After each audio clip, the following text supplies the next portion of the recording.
some of their expectations are not based in reality. It's based in their reality, but not in real life. And so, and I'm going to just share, I won't share details, but I will share some of the words that he used when he wrote his expectations. One of them was, to make more money. And I said, just by how you're wording some of your expectations, you are setting yourself up for failure before minute one of even pursuing any of these expectations. I said, what is more money? Is that if you make $5 an hour more, if you make $5 more at the end of the year, if you make $500 more, if you make $5,000 more, if you make $500,000, like what is more money? Like, dude, that's again setting yourself up for failure. Welcome to the EQ Gangster podcast, where you will learn practical tools to grow your mental and emotional health and intelligence to be the best version of yourself, both at work and at home. It is real, raw, and transformational. The journey of emotional growth isn't easy, but it's worth it. I believe in you.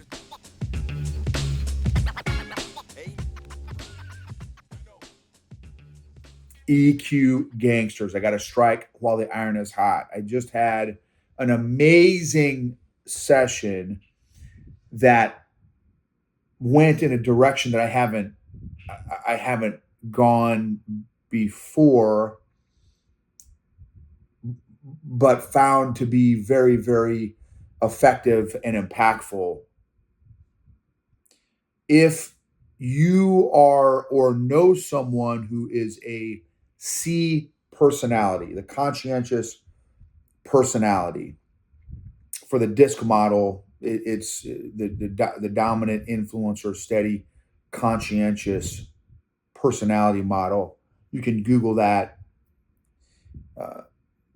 The C personality is the conscientious or cautious personality.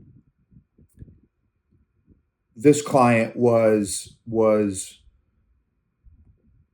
conscientious with some dominant as well. One and every personality. Here's a couple of personality disclaimers because I do a lot of training in personality.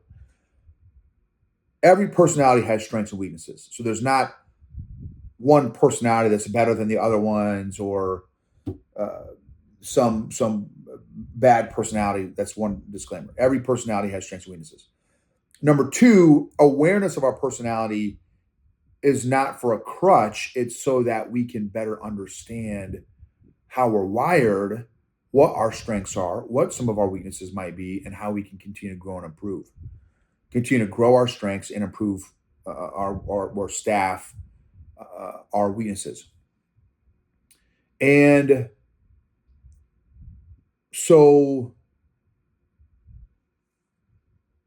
we and this particular client, we did the EQI 2.0 assessment, which assesses somebody in 15 different areas. Actually, there's a 16th area that also assesses well-being, but 15 primary areas of emotional intelligence. There's a lot of EQ assessments out there. That's just one that I use. And we also use this in Arrowhead Leadership as well, which thank you, arrowhead-leadership.com, for sponsoring this episode. If you need keynotes, if you need workshops, if you need training, if you need coaching, hit us up at arrowhead-leadership.com, or you can hit me up directly at Noble, Noble, at arrowhead-leadership.com. So thankful for the opportunity to learn and grow. So thankful for God's patience with me. So thankful for all the amazing people that He's put in my life. So this particular client was wanting to work on two areas of emotional intelligence called self-regard and problem solving. Self-regard is kind of like self-confidence. And then problem solving is the ability to effectively and consistently solve problems, especially when emotions are involved. So those are the areas he wanted to work on. Well, one of the things that comes kind of standard package in a C personality is, and this is not exclusive to C's, there's exceptions to everything, but for sure C's that definitely comes standard package is having expectations of themselves and others. And the highest expectations of themselves and others. And before we jumped into an action step to work on for growing his self-regard or growing his problem solving, I just felt like we needed to spend a little bit more time on this whole concept of, again, what comes standard package with these conscientious personality is expectation creation and expectation management. What happens in many conflict situations is some of our expectations have never been, they're either not clear or haven't been communicated. And three, haven't been agreed upon. And so I asked, one of the questions I asked was, how well do you set expectations for yourself? Which is a great question. Think about that. How well do you set expectations for yourself? Question one. Question two I asked was, let's say you have 100 expectations that you've created. Of 100 expectations, and I'm making the number up, so it may be closer to 1,000. I honestly have no idea. Maybe it's closer to 20. I just said 100 for easy math. Out of 100 expectations, what percentage of those expectations are you aware of? Well, I answered the second question. I've got to think about how I would answer that first question. In some cases, I think well, other cases, terrible. But the second question, what percentage of the expectations that I have created am I aware of? The first number that jumped in my head is 20 out of 100. It's probably 20%, which is very revealing and a little scary, in my opinion. So then, this is a powerful exercise. You all would love for you all to do this exercise. Even if you're not a C personality, I think it's still a very powerful exercise. I focus the exercise for him. Write down, do 5 minutes, take 5 minutes, write down every professional expectation you have. Don't analyze it, don't evaluate it. We'll do that later. Right now, I'm looking for quantity and volume. How many can you write down? So if you do this exercise, I'd love to hear how many did you come up with. So he did the exercise and he came up with 14 different expectations. And this is what was fascinating. So the first thing is, when he read them off, that's okay, it's great. I said, okay, what insights do you have from just writing down those expectations? He said, well, dude, a lot of these I've never verbalized before. And so it's helpful to have them down on paper. Two, I I definitely realized some inherent challenges, right? Because here's another dynamic that can happen with the C personality. It can happen with any personality, especially the C, the conscientious personality. Some of their expectations are not based in reality. It's based in their reality, but not in real life. And so, and I'm going to just share, I won't share details, but I will share some of the words that he used when he wrote his expectations. One of them was, to make more money. And I said, just by how you're wording some of your expectations, you are setting yourself up for failure before minute one of even pursuing any of these expectations. I said, what is more money? Is that if you make $5 an hour more, if you make $5 more at the end of the year, if you make $500 more, if you make $5,000 more, if you make $500,000, like what is more money?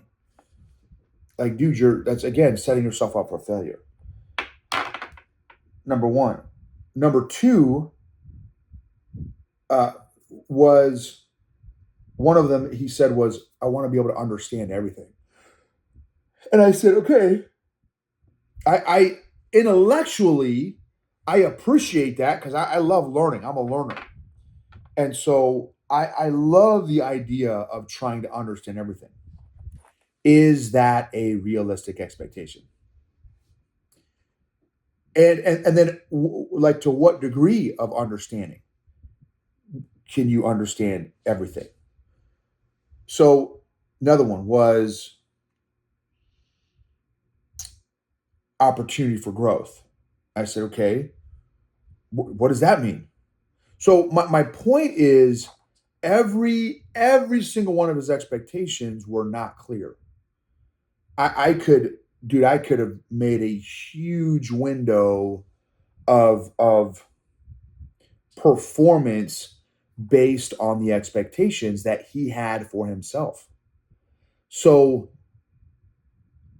which, I mean, imagine how that's going to affect your confidence and your decision making if by the metrics that we create, they're impossible to reach. More money. When are you going to ever hit that? More opportunity. When are you going to hit that? Understand everything. When are you going to hit that? Right? So, see how expectation creation and expectation assessment and evaluation has got to be dialed in. Otherwise, it's absolutely going to affect our emotional intelligence, our in this case, our self-regard and our problem solving and our optimism, because we're doomed from the beginning because our definitions and expectations aren't clear, which means, again, what are the chances of us ever hitting an expectation that's not clear? More money. That's the target that never stops moving. What is more money? Right? So think about that in your own life. How am I? This is that's why I do all these episodes is man, I would say is more for me than hopefully there's listeners on here that are getting stuff out of this, because this is all stuff that hits with me. This session today really hit me. Man, how am I doing at my own expectations? I need to do these exercises. What expectations do I have of myself personally and professionally? What percentage of my expectations am I aware of and are based in reality? Or am I setting myself for failure from the beginning to have low self-confidence, imposter syndrome, self-sabotage? Right? So how do you develop your expectations? How aware are you of your expectations? How can you get better at expectation creation, expectation evaluation, expectation management, and ultimately expectation follow through? So that it can set us up for some of the other benefits in our emotional intelligence, the kind of the positive ripple effects, right? So thank you for being a part of this journey with me. Emotionally healthy people help heal other people emotionally. Unaddressed emotions do not get better over time, they actually compound. What happened to you in your childhood wasn't your fault. It is our responsibility to heal and grow from. You are worth becoming as emotionally healthy and emotionally fit as possible to be the best version of yourself, to impact and bless everybody around you. This episode is sponsored by Arrowhead Leadership Consulting. What are your organization's biggest pain points right now? Low EQ leaders, weak managers, toxic culture, high turnover, low engagement, leader development, lagging behind company growth, no company career path. Let us know if your organization needs leadership coaching, workshops, training, or keynotes. Visit arrowhead-leadership.com for more details, arrowhead-leadership.com.